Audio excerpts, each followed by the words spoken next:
Kapolres Tabes Medan Dandim berani kotori wajah Bobi Nasution. Kebahagiaan memperingati hari kelahiran dari orang-orang terdekat merupakan momen yang paling indah dirasakan. Beragam cara akan dilakukan orang-orang terdekat dalam mengucapkan hari selamat ulang tahun. Seperti Wakil Wali Kota Medan Aulia Rahman yang mengucapkan selamat ulang tahun kepada Wali Kota Medan Bobi Nasution. Dari Amanat Tribun Medan, awalnya Aulia mengucapkan selamat ulang tahun kepada Wali Kota Medan dengan merekam dirinya. Ia juga mengajak Dandim Kapolres Tabes Medan dan Kepala Kejari Kota Medan untuk mengucap selamat ulang tahun. Vlog yang dibuat Aulia itu pun langsung mengarah ke Wali Kota Medan Bobi Nasution. Sembari mengucapkan selamat, ternyata di kedua jari Aulia sudah ada coklat dari kue. Dengan cepat Aulia mencolok pipi menantu Presiden Jokowi itu. Serontak Bobi Nasution terkejut. Loh, ucapnya kaget.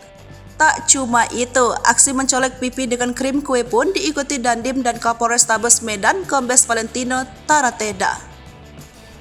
Wali Kota Medan Bobi Nasution sembari tertawa menyampaikan, "Pak Kapolres dendam ini," bebernya.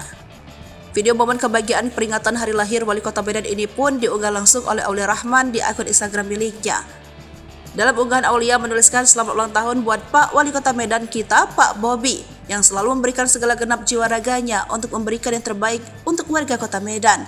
Doa kami agar selalu diberi kesehatan, kemudahan rezeki, serta senantiasa dalam lindungan Allah Subhanahu wa Ta'ala. Amin ya Rabbal Alamin. Unggahan ini pun menuai ragam komentar dari para warganet.